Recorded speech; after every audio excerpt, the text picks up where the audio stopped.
Շնորհակալ եմ, հարգելի գործընկերներ, սիրելի հայրենակիցներ, անընդհատ նշվում է, թե ընդդիմությունը ինչու է երեք չկար, այսօր ինչու այս պահին դա լիճում չէ, կա մի պարզ բացատրություն այս ամեն ինչին, ընդդիմությունը գտնվում է լիակատար ցայտնոտի մեջ, ինչի վկայություն են վերջին շաբաթվա իրադարձությունները, որոնք գործնականում հոտս ցնդեցրեցին նրանց բոլոր առաջ քաշած թեզերը։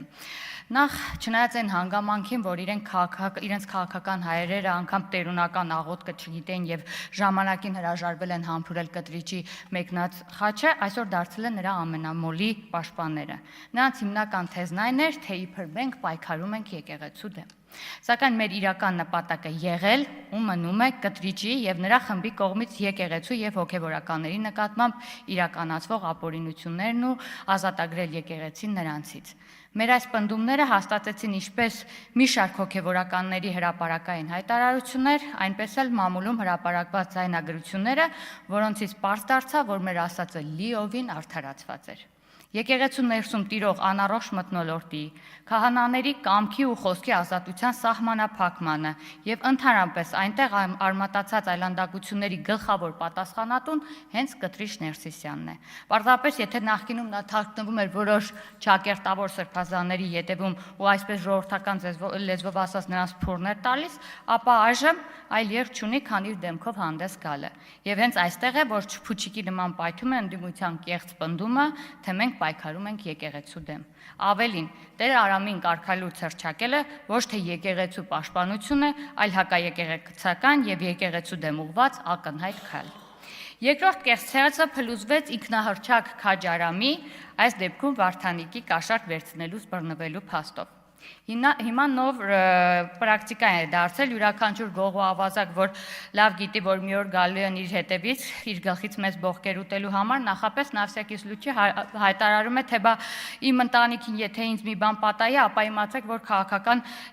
հաշվեհարդար է։ Իսկ երբ իրավապահները գալիս են արդեն իրենց կերած բողկերի հետքերով, նույն պահին ինքնահռչակվում են քաղաքական հալածյալ եւ քաղբարտարկյալ։ Նույն վիճակում է նաեւ Վարդանիկի դեպքում։ Մարդը բռնվել է կաշառք պահանջելիս, գոյություն ունի ձայնագրություն, որը առնվազն իրենց կողմից չի հերքվել, բայց այնուամենայնիվ հայտարարում են, թե սա քաղաքական հաշվեհարդար է։ Իհարկե, Վարդանիկին հերոսացրած եւ Գյումրին նորից Վարդանիկի ճանկերը նետած ընդդիմությունը երևի չէր էլ պատկերացնում, որ այսքան արագ Վարդանիկը կանցնի իր նախկին փեշակին ու կբռնվի։ Սակայն ինչպես արդեն նշել եմ, կաշառքի մեջ բռնվել է ոչ միայն նա, այլև նրանք, ովքեր նրան դարձրեցին քաղաքապետ, նաև նշում էին, որ որպես մոդել պայքարելու են հետագայում համապետական ընտրությունների համար։ Կյանքը ապացուցեց, որ ձեր բոլոր մոդելները մի բանի մասիր էին՝ կաշառք, կոռուպցիա, պետության թալան։ Երրորդ ցայտնոտը սկսվեց այն պահին, երբ պարզ դարձավ, որ Ադրբեջանը տրամադրում է իր տարածքը Հայաստան եկող բեռների համար, եւ առաջին բեռը լինելու է Հայաստանի համար նախատեսված ղասախական ցորենը։ Այստեղ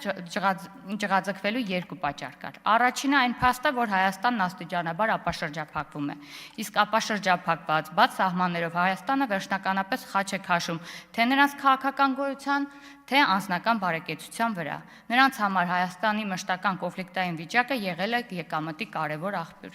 Հաջորդը այս շրջանակների հերթական անգամ դարձել են իրենց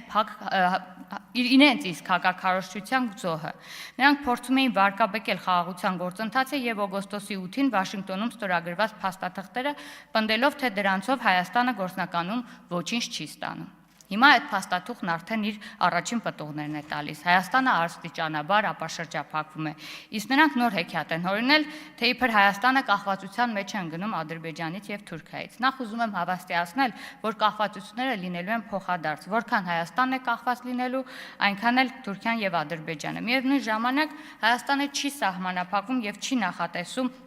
իր ամբողջ բեռնափոխադրումը իրականացնել բացառապես այդ տարածքով։ Մենք ունենք երկու հարևան պետություններ եւս։ Ու մեծ հաշվով, եթե դուք իսկապես մտահոգված եք Հայաստանի հնարավոր կախվածություններով, ապա ինչու ձախողեցիք Հյուսիս-Հարավ ծրագիրը, ինչու լափեցիք այդ գումարները եւ ինչու 10 տարվա ընթացքում չկարողացաք այդ ծրագիրը կյանքի կոչել։ Ուստի համոզված եմ, որ ձեր անհանգստությունները կապված չեն Հայաստանի հնարավոր կախվածությունների մեծացման հետ, այլ պայմանավորված են ձեր հյուսիսային հայրենիքից